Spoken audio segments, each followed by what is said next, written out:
Theorem, that is theorem number 9 पर बात करते हैं। मिड पॉइंट क्या कह रहेगा, प्रूव नहीं करना है, बस समझना है। देखो बहुत इजी है, बहुत इजी है, स्टेटमेंट भी आना चाहिए, सिखाऊंगा, पहले ध्यान दो। मानो आपके पास एक ट्रायंगल है, मानो आपके पास एक ट्रायंगल है, ठीक है। ट्रायंगल के कोई भी दो साइड्स उठाओ, कोई भी दो, कोई भी दो, तुम्हारी मर्जी। मानो मैंने ये और ये उठा लिया, ठीक है। ध्यान देंगे सब लोग, ए बी सी, यार एक सेकंड पेन ये वाला यूज करते हैं, ठीक है। तो मानो इस साइड का मिड पॉइंट ये होगा। मिड पॉइंट मतलब समझते हो, ये एक ऐसा पॉइंट है जो इस वाले साइड को दो इक्वल पार्ट में डिवाइड कर रहा है। मतलब अगर ये 5 है तो ये 5, अगर ये 6 है तो ये 6। मिड पॉइंट समझ गए, एकदम बीच में है ये बी के। मानो इस साइड का भी ये मिड पॉइंट है, मतलब ये बराबर ये और ये बराबर ये, समझ गए।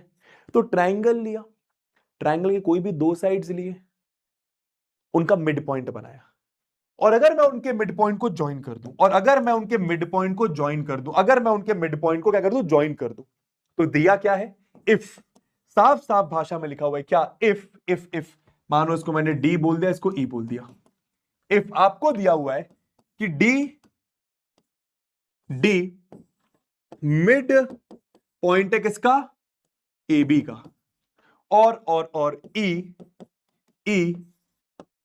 मिड पॉइंट है किसका, एसी का।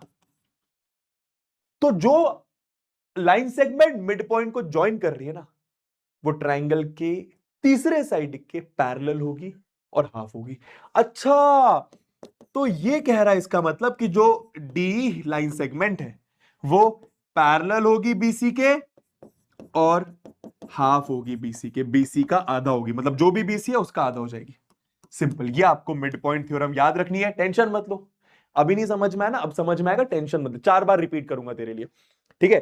तो सिंपल, मैं फिर से बता रहा हूं भाई, ये ट्रायंगल है, ये ट्रायंगल है। चलो एक एग्जांपल लेते हैं। तो मानो मैंने ये अटपटा सा एक ट्रायंगल लिया, इसको मैंने बोला पी, इसको बोला क्यू, इसको बोला आर। कोई भी दो साइड उठाओ ट्रायंगल के, कोई भी दो। मानो मैंने ये और ये उठाया, इसका मिड पॉइंट मानो ये होगा, इसका मिड पॉइंट मानो ये। मिड पॉइंट मतलब ये बराबर ये और ये बराबर ये, दोनों मिड पॉइंट को ज्वाइन करो। अच्छा, ज्वाइन करा, ज्वाइन करा, मानो इसको ए बोला, इसको बी बोला। तो ये जो मिड पॉइंट को ज्वाइन करने वाली लाइन सेगमेंट होगी ना, वो तीसरे साइड के, ट्रायंगल की तीसरी साइड कौन सी है, इस बारे में तो बात कर ली, इसके बारे में बात कर ली, तीसरी साइड के।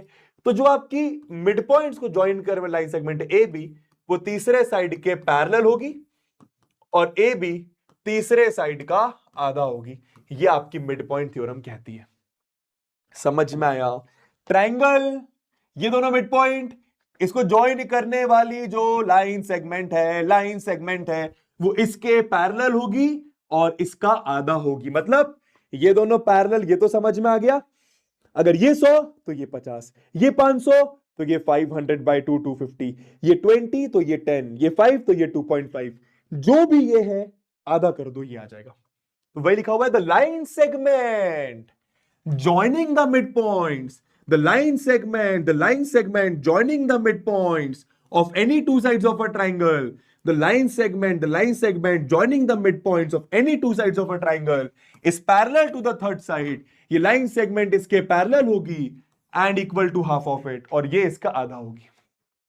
ये आपकी मिड पॉइंट थ्योरम कहती है। सिंपल, समझ में आया। एक क्वेश्चन देखें इस पर, कितना आसान सा। देखो क्या पूछा गया है, क्या बोला गया है,